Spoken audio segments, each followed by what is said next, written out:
Om Gyanam Timirandhasya Gyananjana Shalakaya Chakshurunmilitam Jena Tasmai Shri Gurave Namaha Shri Chaitanya Manobhishtam Stapitam Jena Bhutale Swayam Rupa Kadammayam Tadati Swapadantikam Vandeham Shri Guru Shri Yuta Padakamalam Shri Gurun Vaishnavangsha Shri Rupam Sagrajatam Sahagana Raghunathanvitam Tam Sajivam Sadvaitam Savadhutam Parijana Sahitam Krishna Chaitanya Devam Shri Radha Krishna Padan Sahagana Lalita Shri Vishakhanvitangsha He Krishna Karuna Sindho Dinabandho Jagatpate Gopesha Gopika Kanta Radha Kanta Namostute Tapta Kanchana Gaurangi Radhe Vrindavaneshwari Vrishabhanu Sute Devi Pranamami Hari Priye Vanchakalpatarubhyascha Kripasindhubhya eva cha Patitanam pavanebhyo Vaishnavebhyo namo namaha Jai Shri Krishna Chaitanya Prabhu Nityananda Shri Advaita Gadadhara Shivasadi Gaura Bhakta Vrinda Hare Krishna Hare Krishna Krishna Krishna Hare Hare Hare Rama Hare Rama Rama Rama Hare Hare.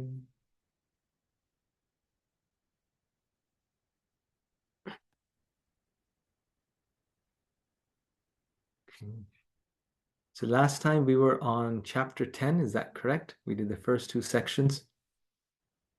Yes, Prabhu. Yes. Just pull this up.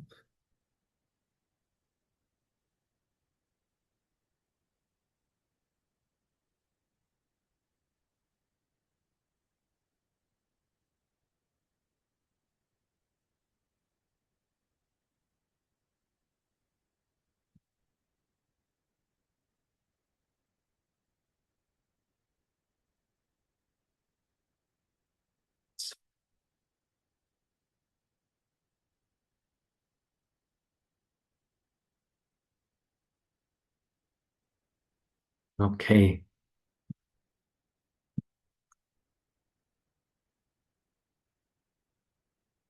So last time we talked about Krishna as a source of everything and the essence of the Bhagavad Gita. We covered the Chatushloki Bhagavad Gita. And this is the four essential verses of the Bhagavad Gita, very deep. And now we're going to do part 3, which is now Krishna's telling us what's the essence of the Bhagavad Gita? Just a little review. What's the foremost instruction of the Bhagavad Gita? Om, you're muted. Always remember Krishna, never forget him. Yes, always think of Krishna. Madchitta madgata prana. Bodhayanta parasparam katayanta shamam nityam tushyanti charamanti cha. To think of Krishna. And that's why some of you have already done nectar devotion. Some of you will be doing it. But when we come across that section where Rupa Goswami says that there's only one rule, which is always think of Krishna, and only one regulation, never forget him, it comes a little bit like a shock because in our day-to-day practice, we think more about I need to chant, I need to eat prasadam, I need to do all these things. And wouldn't be surprising if there's only one rule, always chant, one regulation, never stop chanting. But no, it's always remember Krishna. And it comes a bit as a shock, but when we read the Bhagavad Gita, then we see why this is not the shock, why Rupa Goswami is actually just saying the essence of the Gita. which is always think of Krishna. And all the activities of spiritual life, following the regulated principles, chanting, serving, eating prasadam, they're all meant to lead us or they're all part of, not even lead us, they're all part of remembering Krishna always. So if we are smoking a cigarette or drunk, it will be hard for us to remember Krishna. We cannot remember Krishna normally unless we're some,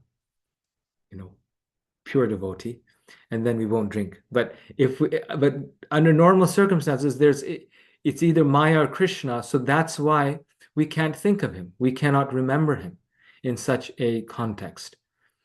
And that's why the following the regulated principles becomes part of the practice of bhakti. In the same way, when we are chanting Krishna's holy name, then we are thinking of Krishna. Because if we're chanting, then we can't be saying other things. So that means we are saying Krishna's name. Thinking of Krishna is still the hard part. And that's why you can do chanting without thinking, but you cannot do thinking without chanting. If you're thinking of Krishna, you must be saying his name. You must be remembering his name. You must be remembering his pastimes, which involves his names, right? And that's where pure chanting it goes to, is chanting that is in meditation on Krishna. So the goal of the Gita is to get us to think about Krishna. That's actually the ultimate instruction. And so this second part, Krishna everywhere, is simply meant to help us always think of Krishna. If we see Krishna in all things, in all places, in all situations, and in all people, if we see Krishna in every situation and person in our life, that this is not this person coming to me, but this is Krishna coming to me to help me remember him, then we are always Krishna conscious. So why does Krishna have this section? Why is it the most confidential knowledge, even more than chapter 9, which he says in the beginning of this chapter? We say chapter 9 is most confidential. This is even more confidential. Why is that? Because that's the only way we can do chapter 9, if we can see Krishna everywhere.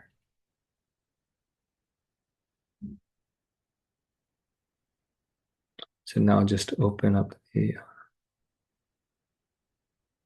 I think we did these. Yes. Here and then.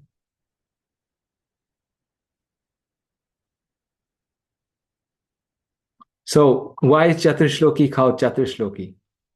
Because actually after hearing this, Arjuna is convinced.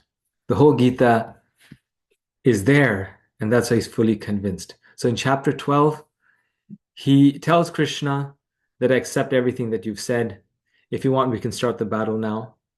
But I have one more question. I'm about to start this war. People will be attacking me with knives and arrows. In such a situation, how can I think of you? Right? I mean, imagine, like, I go to work, and while I'm doing my computer work, I wonder, how can I think of Krishna? My mind is involved in something intellectual. Like, if you have a job like a security guard, it's such a nice job, because except for that one moment when someone's coming with you at a gun, you're always chanting. You don't have to, it's not a mental job, it's a physical job. You have to stand there, sit there, check a few things. So many devotees have become very advanced devotees by chanting on their job. And many devotees who are security guards have become very advanced devotees because they have so much time to chant. It's like the best job. All night they're chanting, or all day they're chanting. Imagine. But people, like many of us who have thinking jobs, our jobs involve thinking of different subject matter. We think, how can I think of Krishna while doing my work? Sitting in front of the computer answering emails. Arjuna, he's asking, how do I think of Krishna while doing my work? He's the security guard who's being attacked non-stop. How can I think of you, Krishna? So here we go. Arjuna accepts that Krishna is the supreme personality of Godhead. Great sages confirm this. But Arjuna especially accepts Krishna's own statements as truisms, since no one among demigods or demons can perfectly know the Supreme. Only the Lord can fully know himself. Arjuna therefore requests to hear about Krishna directly from Krishna. By hearing about Krishna's opulence, one will always remember him and thus relish great nectar. So just by hearing about his opulence, we feel great happiness. Arjuna said, "You are the Supreme Personality of Godhead, the ultimate abode, the purest, the absolute truth. You are the eternal, transcendental, original person, the unborn, the greatest. All the great sages, such as Narada, Asita, Devala, and Vyasa, confirm this truth about you. And now you yourself are declaring it to me." So very famous verses where it's in the Gita.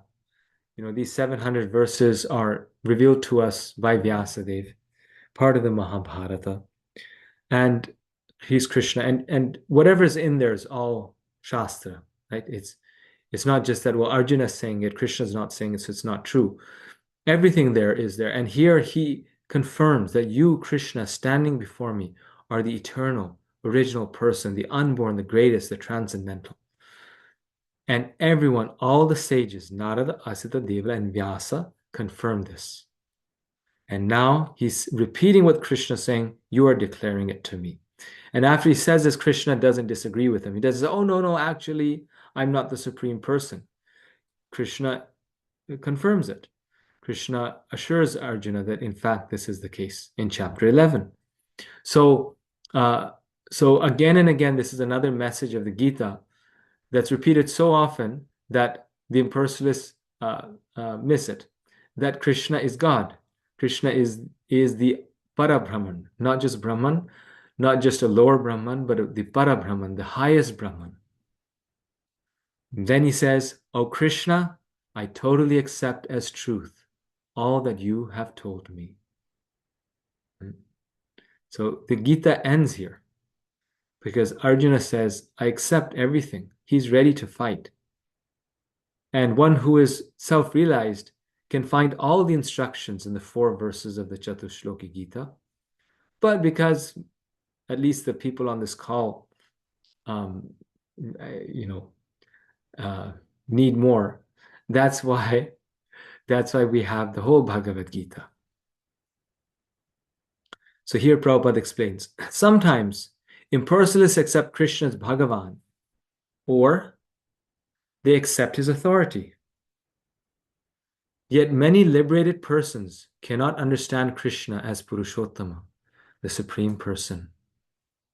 Therefore, Arjuna addresses him as Purushottama. Yet one still may not understand that Krishna is the Father of all living entities. Therefore, Arjuna addresses him as Bhuta Bhavana. And if one comes to know him as the Father of all living entities, still one may not know him as the Supreme Controller. Therefore, he is addressed here as Bhuteshu, the Supreme Controller of everyone. And even if one knows Krishna as the Supreme Controller of all living entities, still one may not know that he is the origin of all the demigods.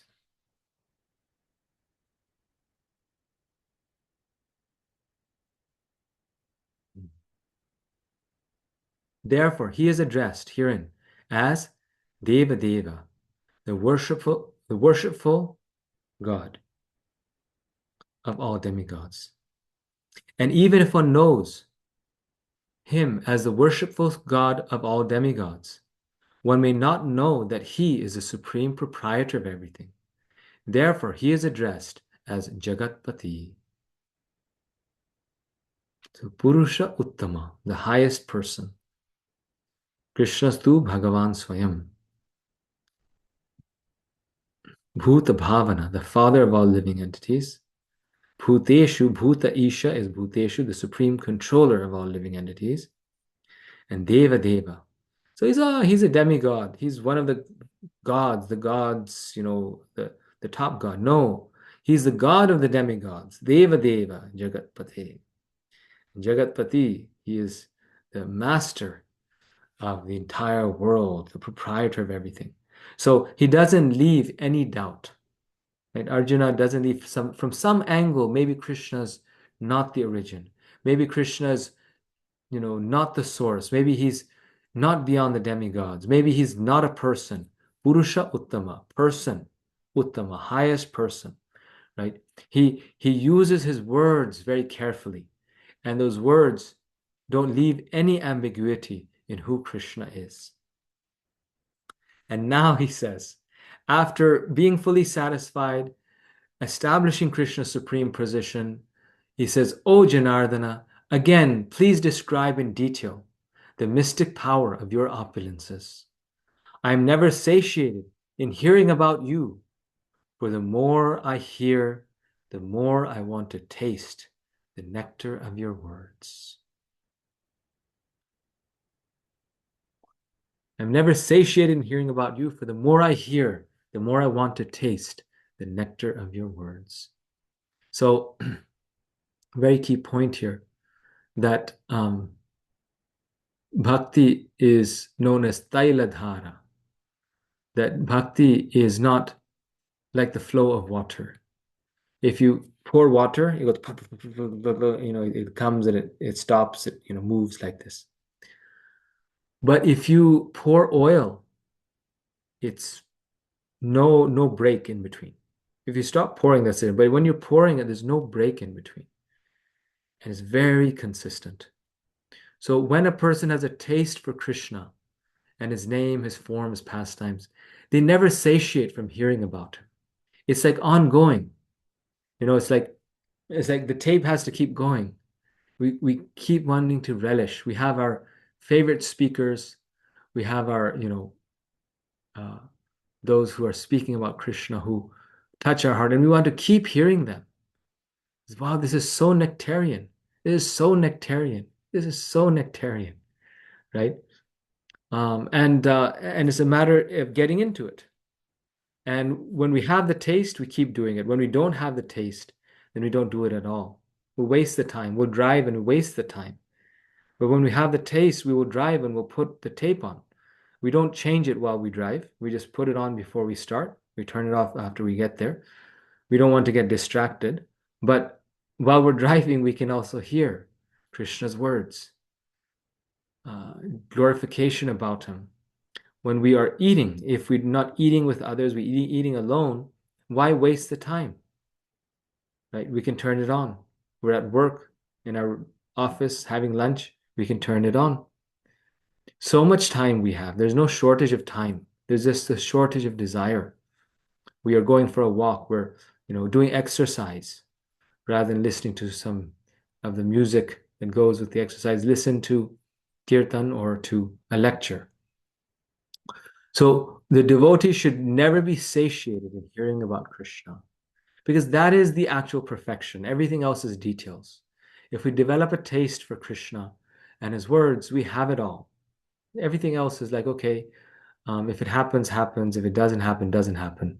But this is my real thing, right? Like you have a family, let's say, the time that you spend with them, that's like the main thing, right? The rest of the stuff surrounds that. But if you get good time, if you're spending good time, you feel satisfied. In the same way, the devotee is, okay, this is my time with Krishna. Now I'm fully satisfied. So Arjuna, now he's into it. Now it's not a matter of trying to solve the problem, right? He already solved it. The Gita's over. He's convinced. Now he just wants to hear about Krishna. Tell me about your glories so that I can always remember you. And that's part 2 here.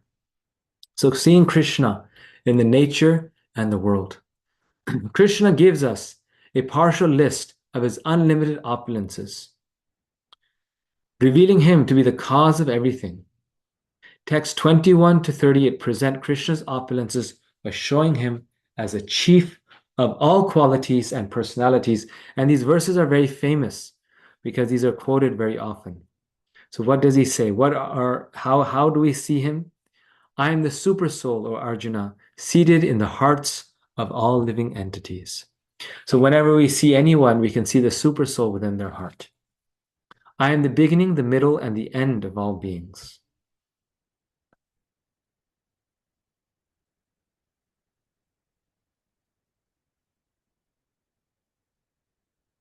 So Krishna is in the beginning, Krishna is in the middle, and Krishna is at the end. In all stages of life. So you say, well, in this stage of life, Krishna is not there. No, Krishna is in every stage of life. Of the Adityas, I am Vishnu. So the sons of Diti, he is the top demigod, the god of gods, which is Vishnu. Of lights, I am the radiant sun. So the devotee can also worship the sun. Om Bhur Bhava Swa, right? That's the Gayatri, very famous, everyone says that. But that sun is not the sun. People say, oh, see, as Vaishyas, you're worshiping the sun god. No, we are worshiping Krishna in the form of the sun. Because the sun god is an Ansha of Krishna. So we're not worshiping the Ansha in an isolated way. We are worshiping the Ansha in connection with Krishna. Maruts, I am Marichi.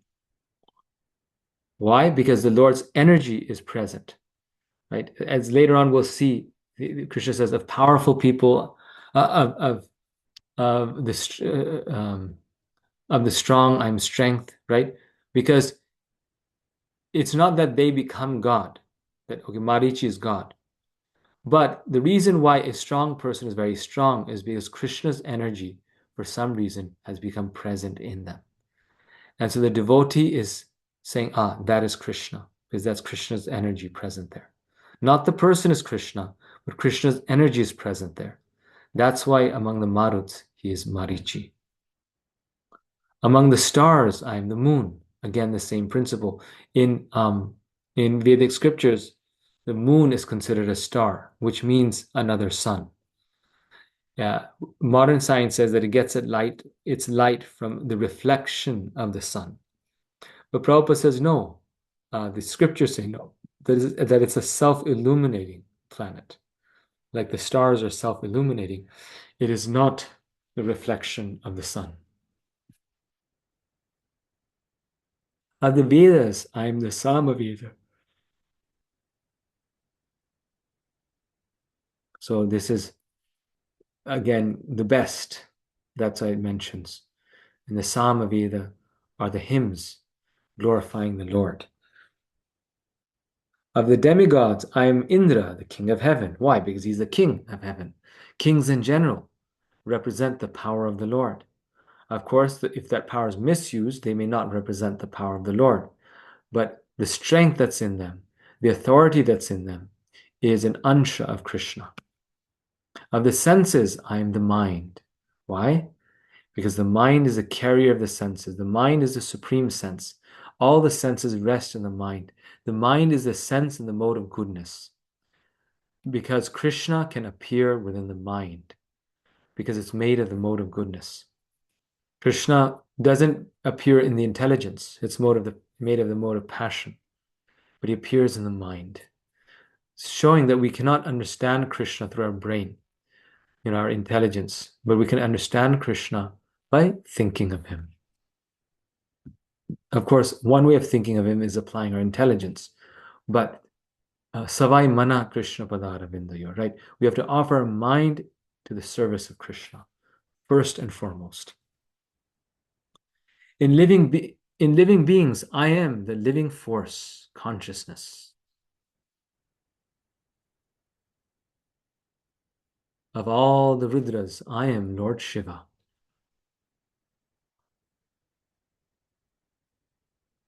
Of the Yakshas and Rakshasas, I am the Lord of wealth.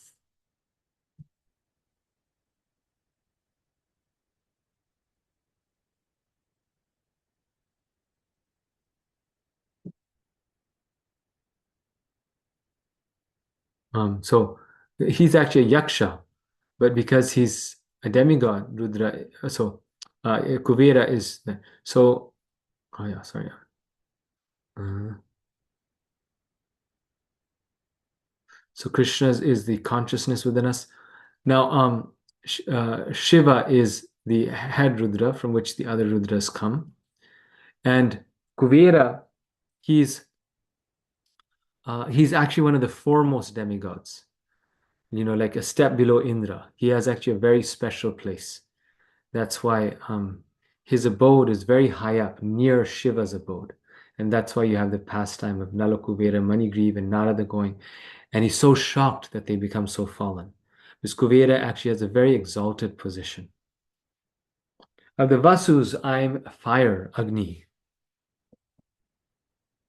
Of mountains, I'm Meru. This is like the mountain of the mountains. We think Everest is really high. Everest is only 9 miles high. This mountain, the earth is like a speck. The whole earth is like a speck on this mountain.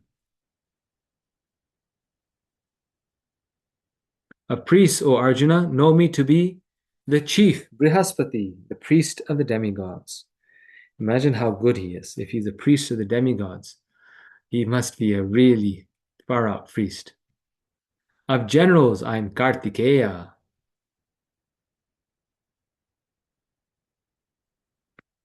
Of bodies of water, I am the ocean.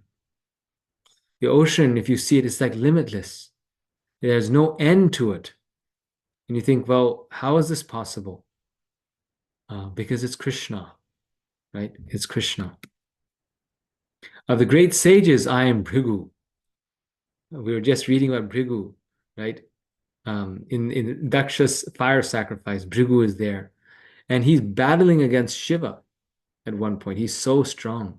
He's so powerful. But at the end, he loses his mustache because he's on the wrong side.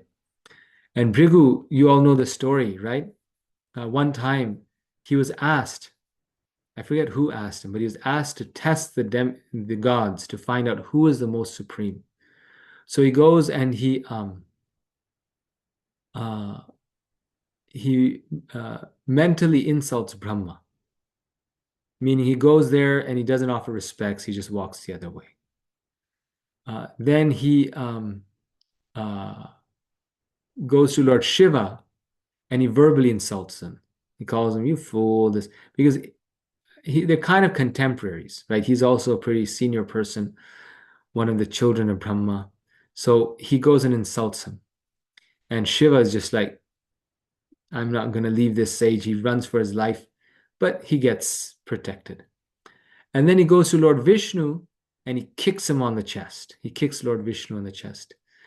And Lord Vishnu, he immediately gets up and says, Oh, Bhrigu, I hope that my chest did not hurt your feet. Because Brahma gets angry, Lord Shiva gets angry, but Lord Vishnu doesn't get angry. In fact, he's asking for forgiveness. Therefore, Bhrigu says, he is the Supreme Personality of Godhead because he has conquered anger.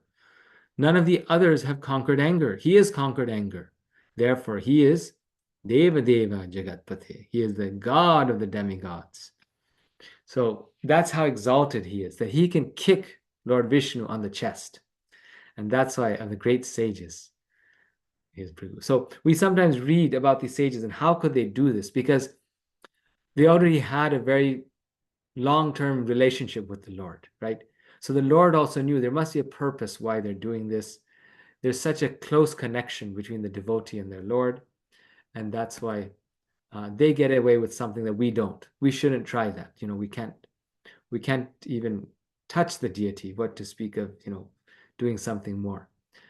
We can't do the same experiment, but they can because he is the sage among sages. Of vibrations, I am the transcendental Om. Right? The Om includes all the words. All words are within this Om. All sounds. It's such an amazing vibration. And if said properly. And Prabhupada says that Om is another name of Krishna. A kind of generalized name, but it's also a name of the Lord. Of sacrifices, I am the chanting of the holy names. This is very important to learn this. Yagyanam japa yagyosmi. Krishna says, among all sacrifices, I am the chanting of the holy names. So someone comes to the temple, they say, look, why don't you do this yagya and that yagya? You guys aren't bona fide because you don't do the yagyas. You say, Yagyanam japa yagyosmi. In chapter 10, Krishna says this. Read it for yourself. Do you accept the Gita? Yes, I accept the Gita. Well, we're doing the highest yagya. There's no question. Of immovable things, I am the Himalayas. I was once flying to India, and at that time, the Russia-Ukraine war was going. No, the war between India and Pakistan was going. Like not war, the fight. So um, so normally they take a certain path, but this time they had to take a different path. And in this path, it was going like over the Himalayas. They kind of, came very up, I think, north and came down because they couldn't go over Pakistan. So they went like really north and came down. And flying over the Himalayas, like we see the side mountain, but it's not like the Himalayas is, a row of mountains. No, it's a solid block of mountains that spans hundreds and thousands of acres. So it's just like mountain after mountain after mountain, all full with snow, like, packed full. So many mountains. And they're so, I mean, like awesome looking. Like it wasn't, it was like, imagine you could just think of it like it was a sea of mountains. It was so amazing and fully covered with snow. You if you fell there, no one would notice you. It's like high mountain peaks, um, very rocky, very rugged. So this is what the Himalayas are. And I was thinking that among all these mountain peaks, it said that one Himalayan mountain peak is made of pure gold. And many people have been searching for it. I was thinking among these, it's possible that one of these mountain peaks might be pure gold because no one can get to it. Like even going over it by plane was scary. It's like, what if this plane falls? No one on earth will pull this plane out. There's just no way. And there's covered with snow. Maybe no one has been there for 1,000 years, hasn't been touched by human society. And there's probably some. So in the Bhagavatam, it's said that there's a one peak of the Himalayan mountains is solid gold. And in the Purport, Prabhupada writes that once the scientists, or he says someone finds it, they will, or I think in a lecture he says on that verse, he says they will go mad because there'll be so much gold there, people will just go mad. So maybe one day someone will find it as global warming increases and the snow goes down. And maybe Om, you will be alive to find it. You will be there to see it when it's found. So of all trees, I am the banyan tree. So the banyan tree, this is so amazing also. One tree can be 1 acre. Banyan tree grows like this. That a whole acre is one tree. And it's not like, it's like each of those branches is the most highest quality wood, right? Bamboo wood. So many floorings and things are made. It's like the hardest wood, most amazing wood. And it just grows and regrows. And there's like, it can be a home. You can live under it. It's a natural fortress. Such an amazing tree. And the shade that it provides is like none other. So Krishna's the best again. And that's why people in India, they don't cut down banyan trees because they're considered sacred. You're not supposed to. Why? Because Krishna says, among trees, I'm the banyan tree. I once remember I was going drive in India, and right in the middle of the road, like in the middle of the road, there's a tree growing. Like it's fully paved. It's like a highway, and it's just a tree, like not exactly in the middle, kind of like 2/3. And the road goes like this. Cars could crash into it, but no one's cutting down that tree. You cannot cut down that tree because it's a sacred tree.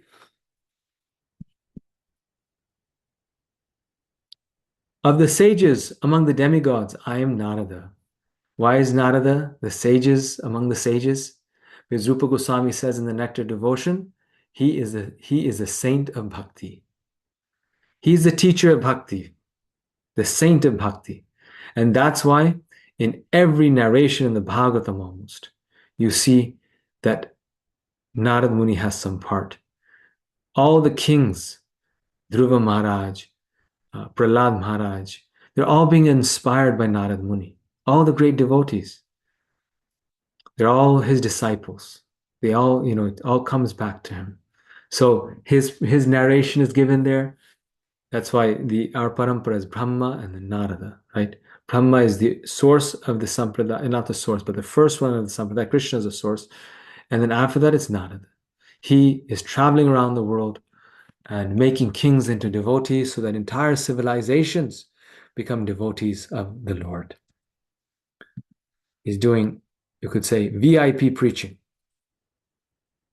and also non-VIP preaching, right? He liberates Magrari, the hunter, who is just a really simpleton and sinful person. Of the Gandharvas, I am Chitraratha, best of the Gandharvas. Among perfected beings, I am the sage Kapila. Among the sages, he is the sage who he is. Kapila is an incarnation of the Lord. So again, I can't remember, but I think I read somewhere that Kapila is a Satyavish avatar. So, so he's actually a being who becomes empowered by the Lord. But he's saying, I am that. Why? Because the power of the Lord is present in the sage Kapila. Of horses, know me to be Uchaishava, produced during the churning of the ocean for nectar. Yes, so when they churned the ocean of nectar, out came the most beautiful horse. Horses are very beautiful animals. The most beautiful animal, Prabhupada says, among all the animals is the horse. And this horse, imagine how beautiful this horse is. And then I can't remember who takes the horse. Does anyone remember? Who takes this horse? So once a horse comes, someone takes charge of it. I think Bali Maharaj. Bali Maharaj. Okay. Very nice. Thank you. Of lordly elephants, I am Airavata. Who takes this elephant? Very easy. Indra, right? Indra. Yes. Yeah. Yes, Prabhu. Yeah. See, this gave it away, the eyes, right? Indra's body is full of eyes. He once, um, kidnapped the wife of a sage. And the sage said, "You are so lusty. I curse you to have vaginas all over your body." And so that's what happened. And then Indra falls at his feet and apologizes. And he's like, well, how will the king of heaven go on? He cannot, this is too embarrassing. He begs them, please, please, take this back. He says, I can't take it back, but I can change them into eyes. So now he has eyes all over his body. It's a Devi Ahilya story. Yes, yes. Ahilya. She was the wife of which sage? Gautama, I think. Gautama. Yeah, Gautama. Gautam Rishi. Yes. Yeah.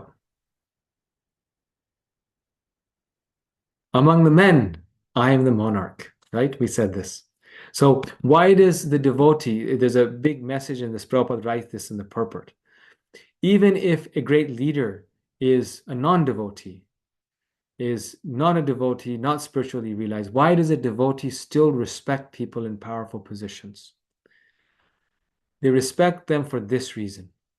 Not because they may be, not because of them, but because some or the other, the Lord has decided to invest power in them. Where does that power come from? Krishna. So the devotee is respecting the power in them, that is respecting the Lord in them, even though they may not respect the actual person who is very sinful, right? So that's why the devotee offers respect to the leaders, to the kings. They offer respect. That is there.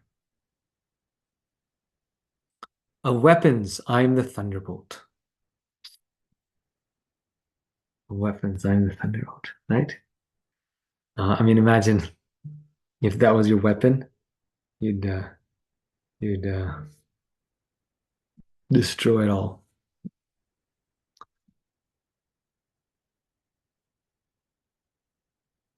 Nothing can survive.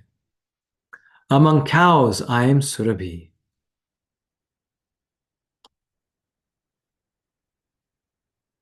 Among cows, I'm Survi.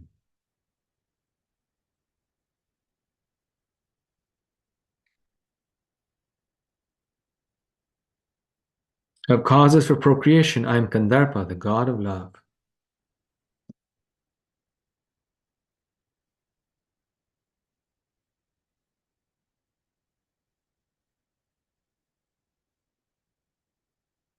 Of serpents, I am Vasuki.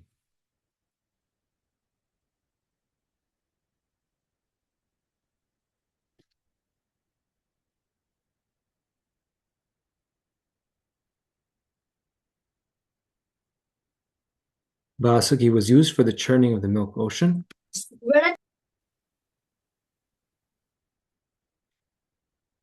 Of the many hooded Nagas, I am Ananta. Right? I mean, imagine snakes are so scary, dangerous, but this snake is divine and the Lord lies on it. How special Anantadev must be. Among aquatics, I am the demigod Varuna. So all these aquatics are there. Who else would Krishna be except for the head, the king? One second.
Among the aquatics, I am the demigod Varuna. Of departed ancestors, I am Aryama.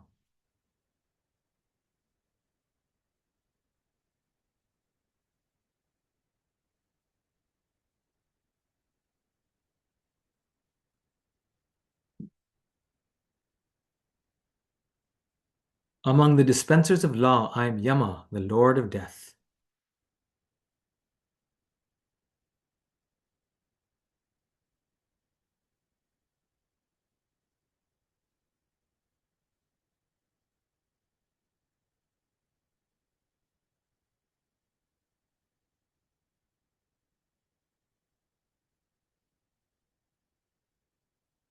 Just like you buy me on my face. You want to hurt me? Okay, hurt me. Happy? Take me out. Among the Daitya demons, I'm the devoted Prahlad. So among the demons, he's the devotee, Prahlad. Among subduers, I am time. Among subduers, I am time. So time subdues everything, right?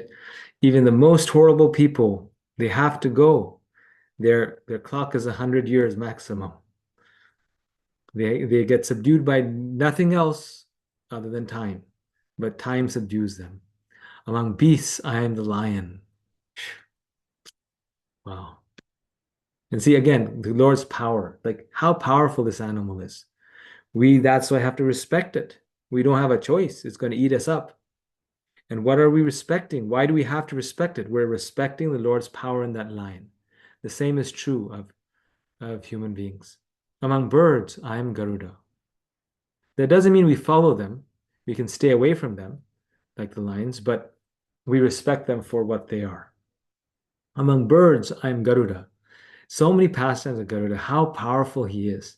I was just listening to a narration of the Ramayana, and how amazing he is. I mean, truly, this is all these pastimes are the Lord's pastimes. It's not like the Lord actually has to fight these battles, because Garuda alone could have killed Ravana and all of his army. Like, there's no question of his strength. He comes, and the Nagpash, this weapon that no one can surpass. It's like, and it's even more dangerous than the Brahmastra. He just eats it up. It's like no problem for him. He's invincible. And by seeing his power, he's just a speck of Krishna's power. We can understand what Krishna's power is. Of purifiers, I am the wind. The wind purifies everything. Right? The sun purifies everything. And the wind further purifies it. Of the wielders of weapon, I am Rama. Parashurama, right? In this case, it's just short form.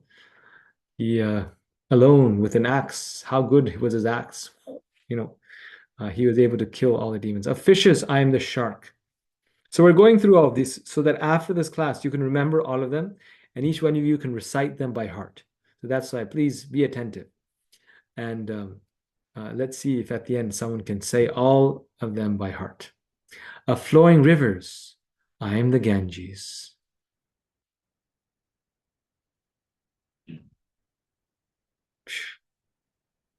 The Ganges is so powerful. I went to Gangotri once in my lifetime, had the opportunity to go there. And it's so powerful that at its source, no one even dares bathing in it or going near it.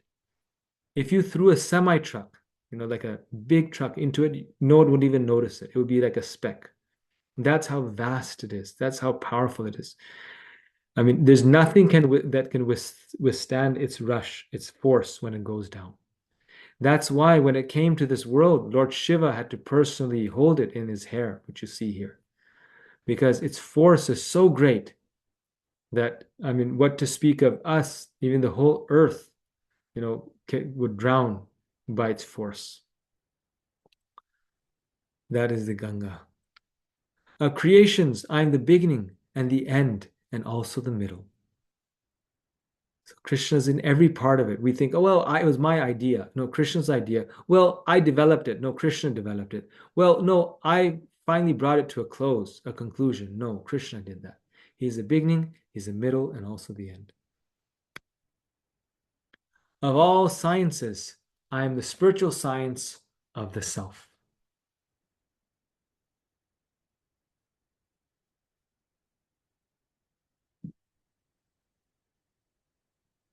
Of all sciences, I am the spiritual science of the self. Among logicians, I am the conclusive truth.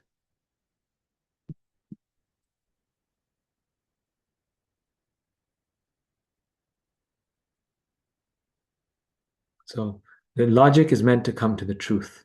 Logic is not meant to keep us in ignorance. Of letters, I am the letter A. It's the first one. Among compounds, I am the dual compound. In Sanskrit, there are many compound words, of which the dual word, like Rama, Krishna, is called Dvandva. In this compound, the words Rama and Krishna have the same form, and therefore the compound is called dual. So this is like this. You cannot say any letter without a in it. I just said it, right? Like if you say the letter B, you can only say it if you say ba. Now you could say bo or by, but the A sound is kind of like the most fundamental sound, right? Then you can modify it. It's just like you need that. Just like you need water to taste anything, you need to produce any language. In the same way, you need the dual compound to produce poetry, to produce any language. It's like the most fundamental, beautiful, easily arranged, fundamental compound of Sanskrit. I am also inexhaustible time. Kalosmi, right? Krishna is time, the final decision maker. Of creators, I am Brahma. Of creators, I am Brahma.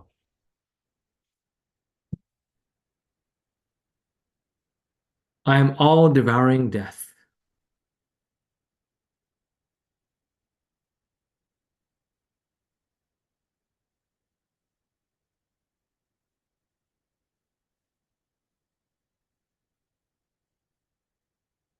I am the generating principle of all that is yet to be.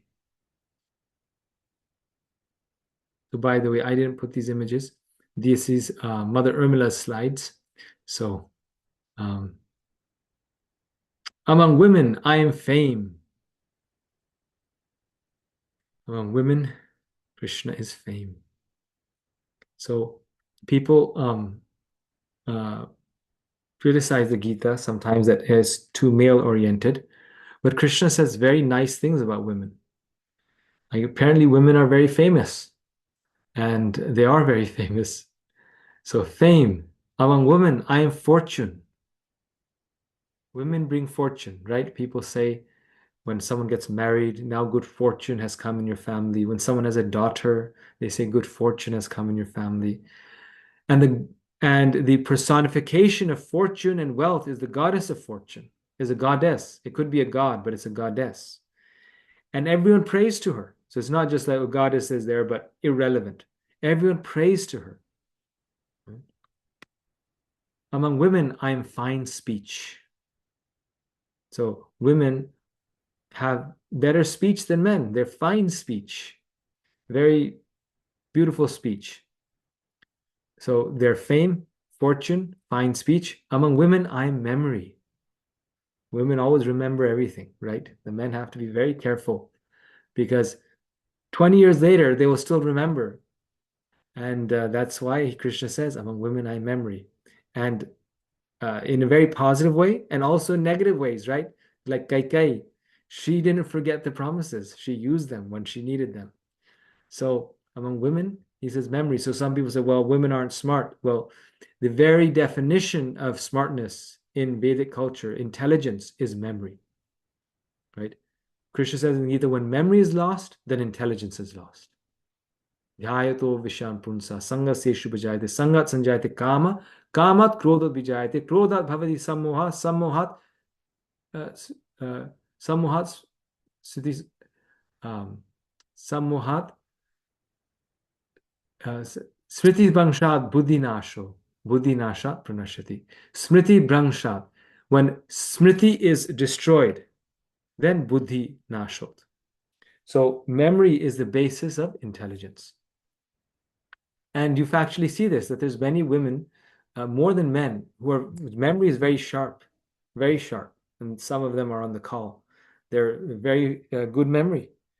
Why? Because it's a natural trait. Among women, I'm intelligence. Anyone have a doubt? So Krishna says, among women, I'm intelligence. So here we have to understand that there's many different types of intelligence. So Krishna is saying, among women, I'm intelligence. But then, big discussion, Prabhupada sometimes says or has said, women are not so intelligent as men or whatnot. But that's in terms of our modern definition of intelligence. In certain respects, men are more intelligent than women. Prabhupada is making that point in certain contexts. But Krishna here and Prabhupada here, he's the one translating, is saying that women, I'm intelligence. For example, women can understand what people are thinking a lot more than men. They have better intuition. They have, better sense of things more often than men do. Among women, I'm steadfastness, right? Men will be irresponsible to that. Women will be very disciplined. I notice this a lot at the university, like students, there'll be like, 12 women and let's say 14 men in a classroom. And like out of 14 boys, 7 are failing it. And you're just like, and 7 are doing really good, but 7 are failing it. But like the 12 girls, like 11 of them are steady. They're turning in their homework, they're coming to class, everything like this.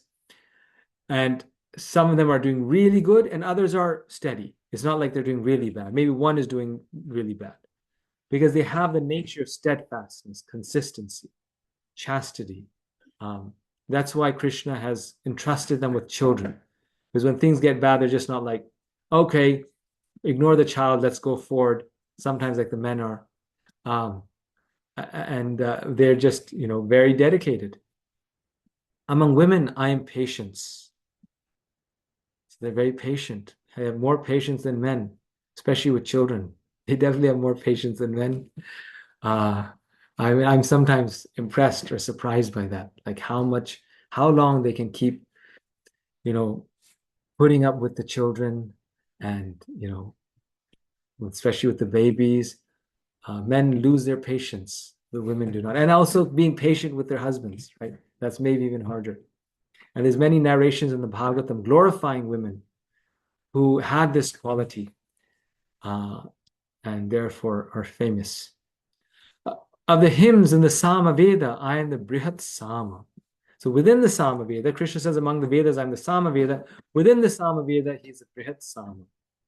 Of poetry, I am the Gayatri. Wow. That's why the Gayatri Mantra is so celebrated. It's actually a connection to the Lord, if said purely. We can directly connect to the spiritual world through the Gayatri Mantra. Of months, I'm Marga Shirsha, November and December, Kartik. Right? This is a little after Kartik, maybe, but it's the nicest month of the year. It's not too hot, it's not too cold. It's the most beautiful month in India, especially. Of seasons, I am flower bearing spring. Of seasons, I am flower bearing spring. This is so beautiful. Spring is beautiful, and even Krishna wants to enjoy in that season. I'm the gambling of cheats. Among those who cheat, he's gambling. You really want to get cheated, gamble. I was just speaking to someone, and they said that they had like a lot of wealth, hundreds of thousands of dollars in the bank account, and they lost it all through gambling. It's just like, and then there's these shops, these slot shops, which in our forward society are becoming legal all over the world. People go in there, and after 20 minutes, they've lost everything. They walk out after 20 minutes, whatever money they went in with is all gone. And these are just little slot machines. They're not like big casinos where there's a real atmosphere. They come, ready to gamble. No, just like the slot machine that you find in a,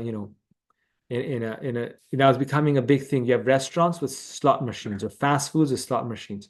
People go there 20 minutes, all the money's gone. Of the splendid, I am the splendor.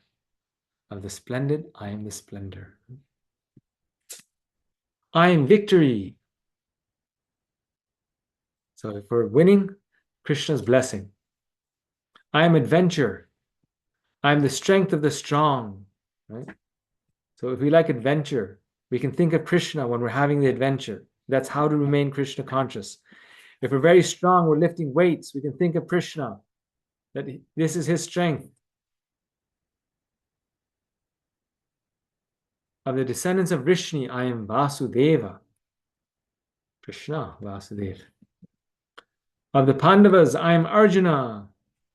That's why he's speaking the Gita to Arjuna. They're all super dear to him. They're all exalted.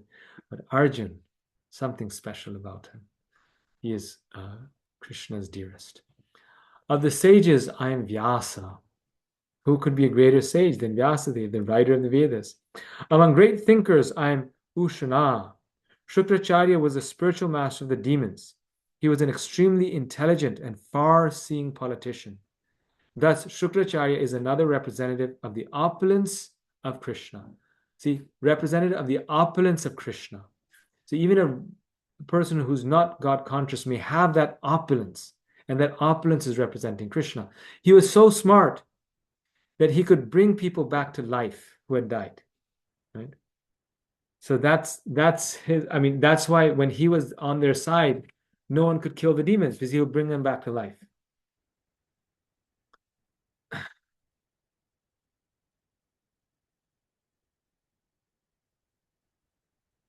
Among all means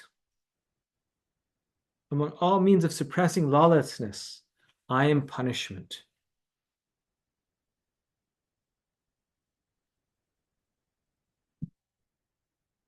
Among all means of suppressing lawlessness, I am punishment.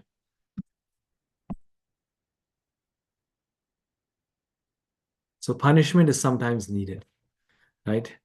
When there has to be some form, otherwise society does not go on.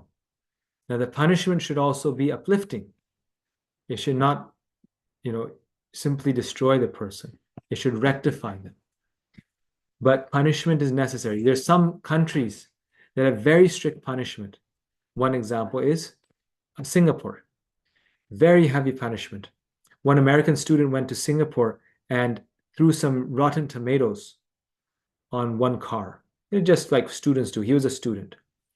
He got caught and he just openly admitted, I threw a rotten tomato. Sorry about it. How much fine do you have to pay? And they said, oh, yeah, the punishment for that is 2 lashings with a whip. And this whip is done by whippers. When they whip it, it takes your skin off, a big chunk of it off. And he's thinking, what on earth? For just throwing tomatoes? Yeah, it's a small offense, so a small punishment. Just 2 lashings. I can't remember, it's 2 or 3, something like that. And he was an American student, a US citizen. He appealed to the President of the United States.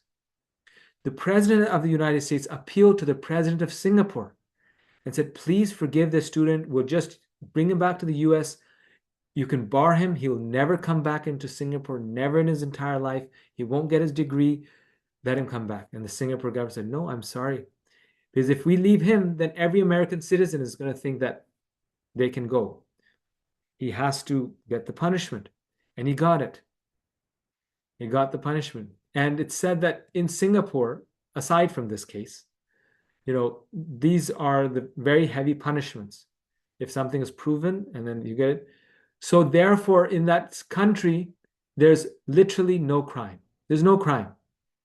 I have a good friend who lives there. He says no one locks their doors at night. He says every night we forget, is even the door closed or not? Because it's unheard of. Stealing, killing. So yes, very heavy punishment. A few people got punished really heavily, like this, student from America who failed to learn the laws before going to Singapore. But after that, no American student ever made that mistake, guaranteed. Every American student got the full narrative before they came. And every non-American student, every local, and there's no crime there. And in this country, we struggle so much, someone is getting murdered, shootings, this, that. And so many lives are lost, like in Chicago, something like, 1,000 murders? 1,000 murders a year, is it? Murders, just someone's life is gone. Overnight, random shootings, people driving by. So is that punishment bad that's in Singapore? That's Krishna. He's saying, if there is strong punishment, if the king is strict, then the weak do not get unnecessarily their lives destroyed. Okay, fine, that person had to go to jail who did the shooting. But that person who died was innocent. That you can't bring back. Their whole family is ruined. You can't bring that back. Right? So if done by a God-conscious, honest and mode of goodness king, then punishment is not a sinful thing. Punishment can be God's way of keeping society happy. It stops the wrongdoer from doing wrong. It's good for the wrongdoer also, because then they're afraid. They won't ruin their life by doing a crime. Like so many high schoolers here, they don't know what they're doing. They're 18 years old, and they go and they rape a girl. And they know that it's wrong, but they don't realize that the punishment for that is 25 years in prison. And then for the next 20 years, they're in prison. And they deserve it. Absolutely, they do. But if they would have known, they probably would not have done it. If punishment was stronger, clearer, then people would not engage in those activities. So that type of punishment which avoids people from entering sinful life, Krishna says, I am that punishment. Of those who seek victory, I am morality, showing that truthfulness, morality ultimately wins. Dharma wins. That's why the Pandavas, they knew they would win, because dharma flourishes. Of secret things, I am silence. Among the confidential activities of hearing, thinking, and meditating, silence is most important because by silence, one can make progress very quickly.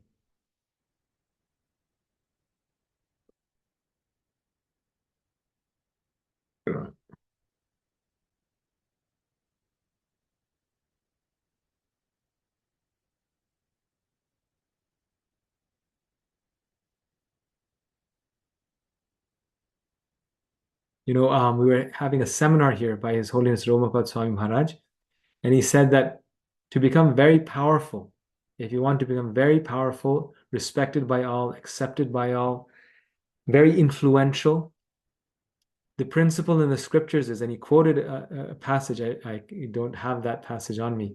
He said, never speak bad of others. If you never speak badly of others, then people will trust you, they'll respect you. You won't get, ultimately you get a lashing, right? When you speak bad of others, it comes back to you. And then you make progress very quickly, even in the material context. And so that's a form of silence, right?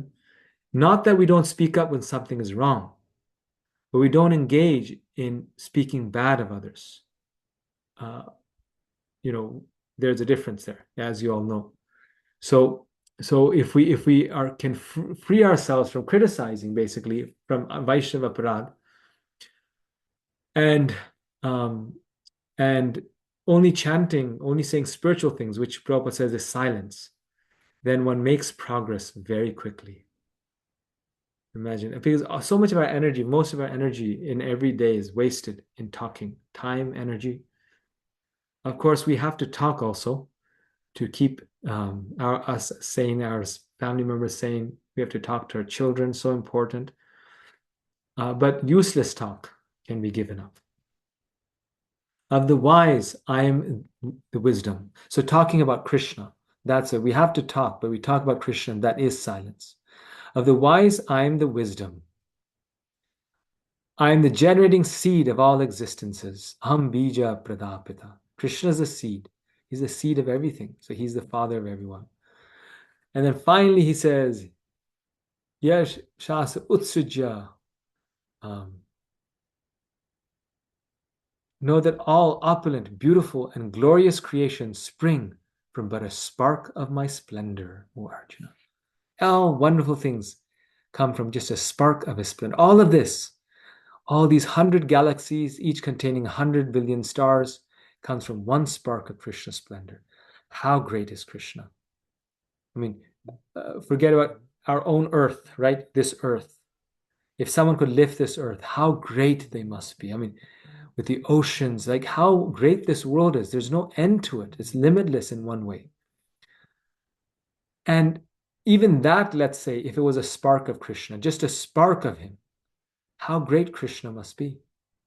And Krishna is saying this whole universe, all these things, Mount Meru, right?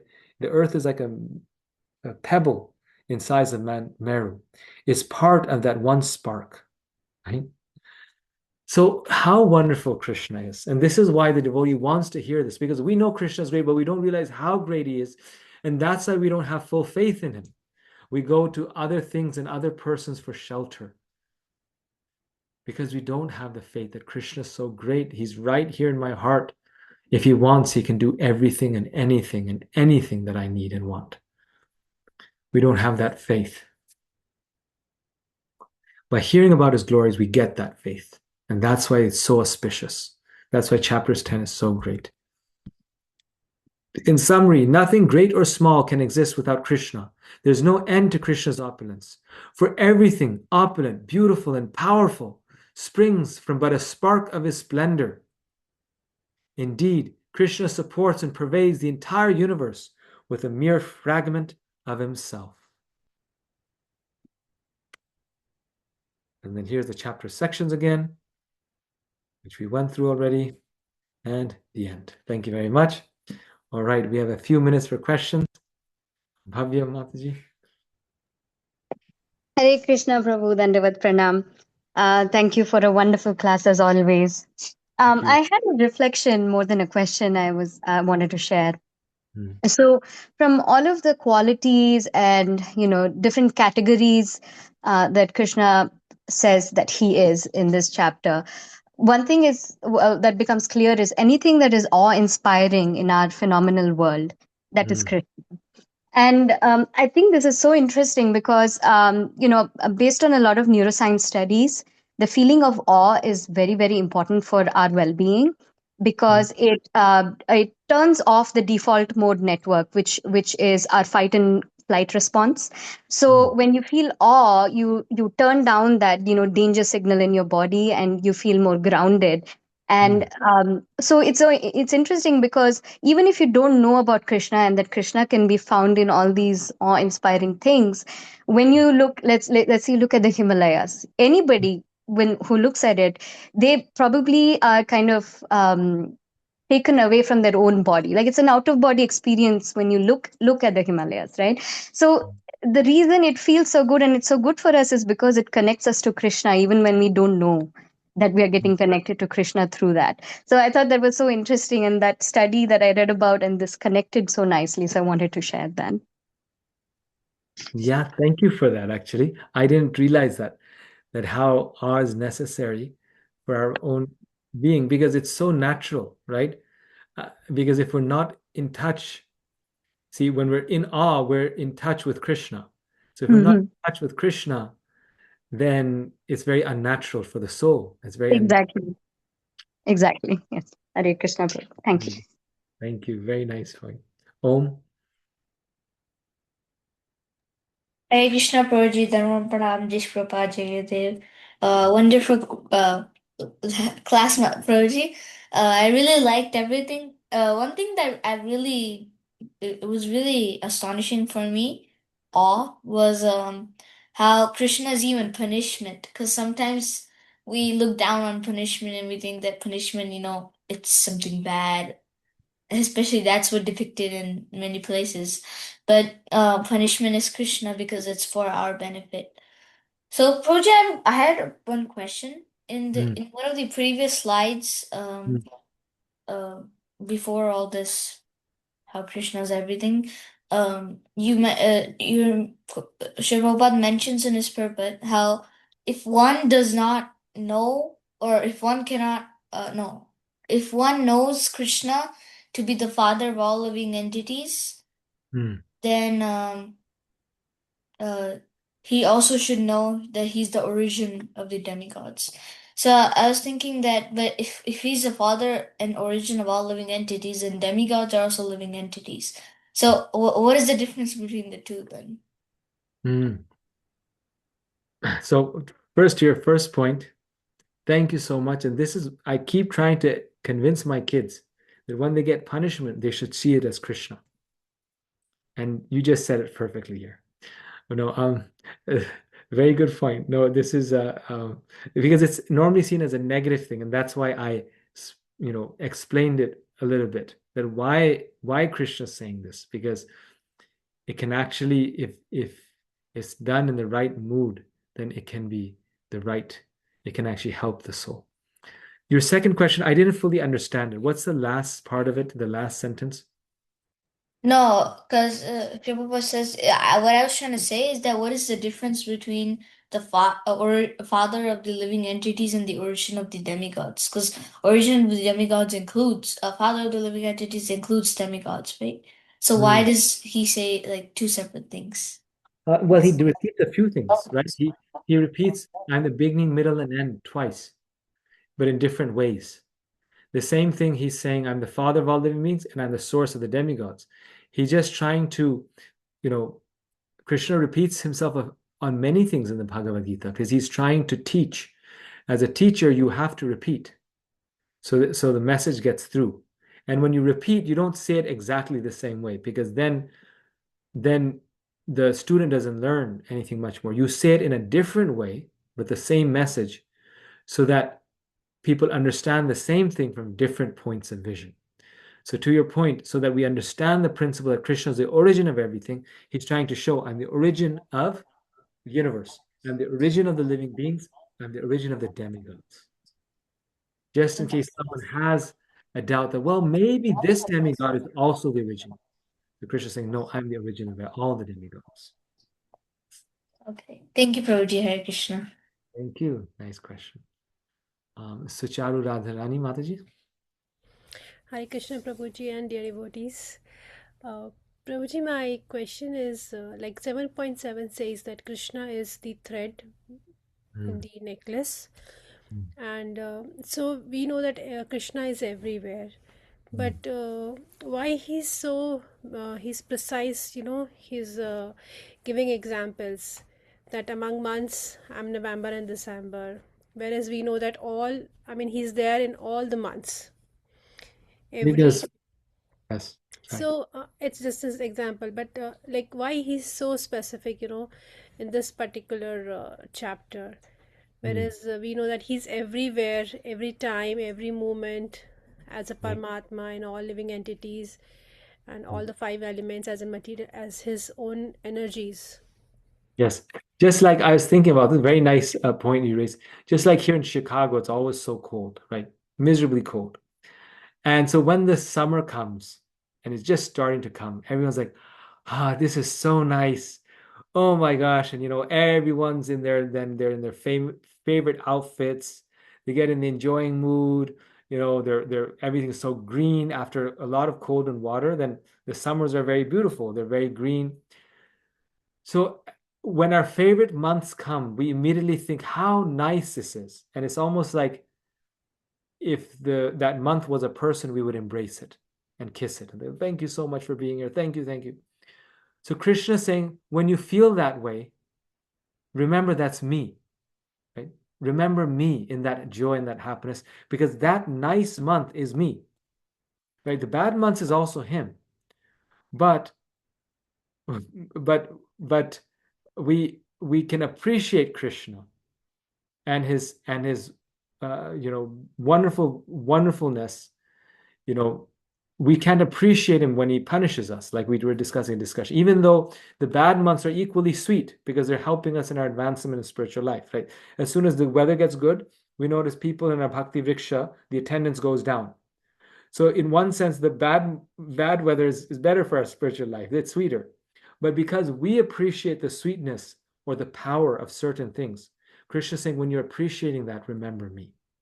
So in India, after this scorching summer and then this very annoying rainy season, everything is wet and flooding. Finally, the best season comes, which is, as soon as Kartik comes, it's so beautiful. Of course, big crowds in Vrindavan, so people avoid that month for that reason. But as soon as, Kartik, then November, December, it's the favorite months there. It's, January, it's too cold. But November and December, everyone wants to be there at that time. So same thing with the sun, same thing with water, the moon. After you don't have water, you drink water. It's like the most tasty nectar in the world. So when you're tasting that, Krishna is saying, think of me. Prabhupada, then he gives the example. He says an alcoholic who's addicted to drinking, they can think, finally got the alcohol. This taste is Krishna. So it's just whatever we really know is wonderful, think of Krishna. That's the message. Yes. Thank you. Thank you, Prabhu. Thank you. Rekha Mataji. Hey Krishna, thank you for the class. Thank you. Just have a small question that why does Lord Vishnu lie down on Sheshnag? Oh, very good question. Very good question, Balaram. Thank you for the question. So why does Sheshanag, why does Krishna lie down on a snake, Sheshanag? I've wondered about this as well.